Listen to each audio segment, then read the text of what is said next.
Yo, welcome Flyffers.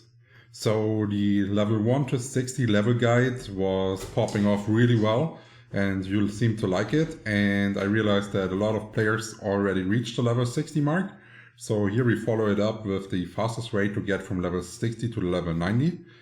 But before we jump right into the video, I noticed that only 20% of my viewers are currently subscribed to the channel. So if you haven't done a subscription, let's make a deal.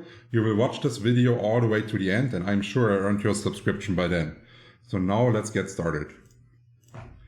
This video is again starting with the party system, similar to the 1 to 61, because I do have generated a bit more knowledge about the party system that I do want to share.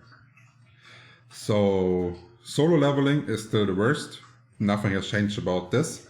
But when we are talking about the solo damage dealer with a leecher, there is some new insights. So for example, if the solo leveler would be a Psykeeper level 80 and he would kill a mob and get 0.1 EXP percent for it, and the leecher would get 0.8 for it. This is our general rule, basically, like as an example for, of course. But if there would be 6 more people at the same level as the leecher, AFK flying around the solo leveler, the EXP for the solo leveler, the damage dealer, would still stay the same at 0.1, but the EXP for the leecher would drastically increase. And you can take a look at the EXP bonus here if you go into the party window to the settings, and this is the EXP bonus the leecher will be getting. So basically, let's say it's 100% EXP bonus. He used to get 0.08 and now he gets 0.16 EXP. With the full level team, so we're making like an example with there's 8 plates on one spot. They're having the same kill speed. That's the easiest to explain it. And if a plate would be single at one place, he would get 0.2 EXP, for example. While they are all together, when he's doing a kill by himself, he's getting 0.16 EXP. So he is actually getting a bit lower EXP, but the important part is if one of his mates, one of his 7 other mates is killing a mob, he is getting 0.04, for example. So if they are playing as a pair together, the EXP doesn't really matter. It basically nullifies itself if you're having the same kill speed. If you're the guy with a faster kill speed, it is not worth to pair with someone with a lower kill speed than yourself. But if as soon as you add a third person to the equation, you will get a higher increase than if you're looking at a full 8-man party, for example, and all the others are killing at the same speed than you do, you will suddenly have an EXP per kill from that increased from 0.2 to 0.44%. And this is why the full level team is currently the best option. And something to note, once you are level 10 and you want to change the party, make sure to set it on contribution right here in the EXP share thing. And the last part I want to share, make sure that you do not have any people in your party that don't meet the minimal level requirement, as they will not add any EXP bonus to your party. So now we're going to take a look at some quests.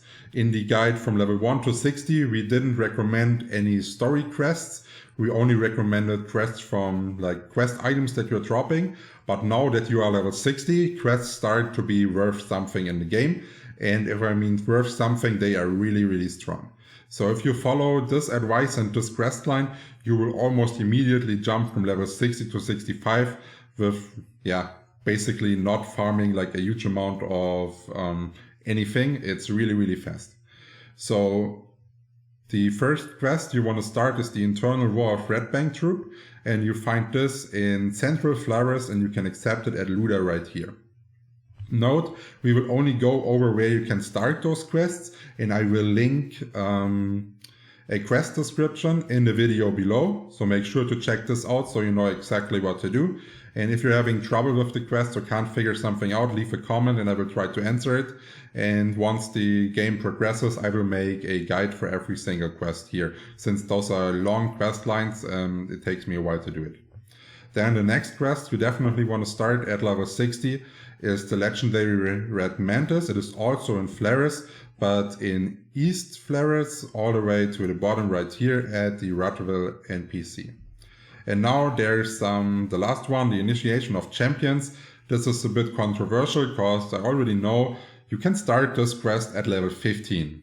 But it is not worth to do it at level 15 because you will take way too long to do those quests, and compared to leveling with amps and stuff like this, it is not worth it. So you're basically level 60 and you're starting a level 15 quest chain now that is basically going all the way to 120. So this quest chain is mandatory, it's giving you a hell of a lot of EXP, but do not start it earlier than level 60 because the benefit is now like all the hard stuff to do at the start, like killing giants and stuff, you will basically rush through it with insane damage, one-shot most of the mobs right here, and then when the EXP of the quest is actually worth it, this is where you're actually in the curve now. So this is really important to not do it earlier. So in the last guide, we did take a look, I was trying to suggest at which level you are going to go at which mobs, for example. This is not possible in the level 60 to 90 guide anymore, because you will now have to use your brain a bit yourself and make sure that you're having a decent kill speed. Important to note is, for example, if you're a free-to-play player, then make sure the mobs you're fighting are never more than 3 levels above your own level. The reason why is that is if you're in this range, you're having the maximum amount of drop rate, and this way you can maintain the most money. And if you're, for example, fighting a mob that is like 9 levels above you, you will have a 60% drop rate decrease. So this is important to note as a free-to-play player. And if you're a cashier or you just don't care about money and want to level as fast as possible, make sure that your kill speed for the mob is the best. And I can't really help you with this. You have to figure it out yourself and take a look on how long you need to kill a mob for the EXP you're getting from the mob. There's no other way, because from level 60 on, people will start upgrading their gear. Different classes have different power spikes. So I can't really suggest something that would be like a general rule. But this map right here is trying to showcase you which quests are worth doing and at which level you should have all the quest items completed. So let's make an example. You are level 73. This means at level 73, you don't go to Carrier Bomb. At level 73, you already have 50 Carrier Bomb quest items completed and collected. So at level 73, you can turn it in at the quest office in Darken. This is really important, that this doesn't mean you're starting there at level 73. This is only at what times you're going to turn in those quests to reach the highest EXP bonus.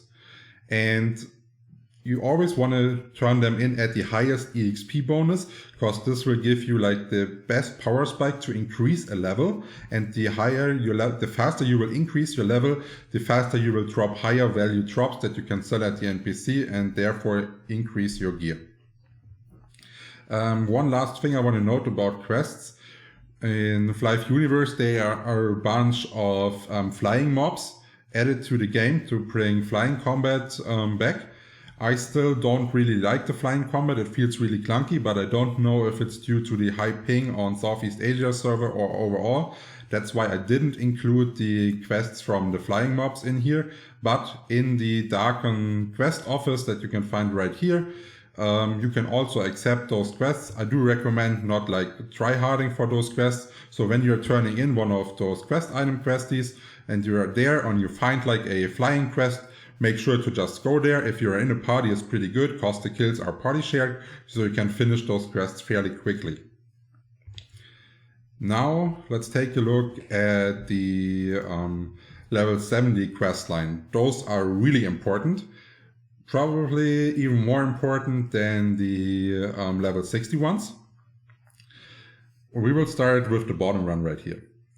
It is the Dekane Mine right across from the quest office with the Existence which Desiree summoned quest, and this is giving a shitload of EXP. It almost gives you a whole level up if you're following the full quest. And the more important one is the entering Dekane Mine quest, where you will be able to receive a card that will allow you, since the quest, basically this is the quest name, will allow you to enter the Dekane Mine. And you can accept this in Darkon 1 at the Lodestar at Cell NPC. The reason why this quest is so good, because this will unlock a level area that you can use really well to go all the way to level 90. And it even has an increased drop chance for power dices, which makes it worth leveling there pretty much. And I do want to showcase you the map of the Dekane Mine so you know exactly where to go. What's important, I did only write down basically the level areas here, which level the mobs are. And again, if you're a free-to-play player, make sure that you are no more than, that those mobs are no more than 3 levels above you. If otherwise, just try to figure it out based on your damage curve. And you do have to be careful. There are a lot of red mobs in the mine, so you should be able to tank at least like 2 mobs regularly. And if you're looking at like pinkies here on the bottom, they also have some kind of chests, I would call it, or eggs. You can open those to spawn more mobs. This is really good, especially if you're an AoE character, you can level really well in those rooms.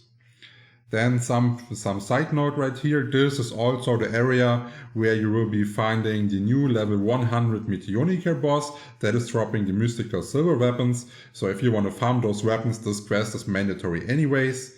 Yeah, so definitely worth doing. And then this is like a cave, so it's having one more stage. I couldn't fit all of it in one screenshot.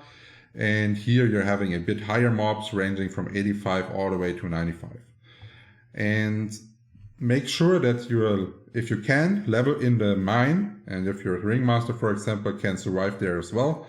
But always make sure that you are collecting the quest items from the normal mobs in Darken, so you do everything at the same time. Yeah, we are at the end of the video. I hope I earned your subscription by then. If you have any more questions, feel free to leave them in the comments, and I would be happy if you liked the video and drop by the stream, because at the moment we are streaming daily at Twitch and even reaching our 1K follower goal soon there. Cheers.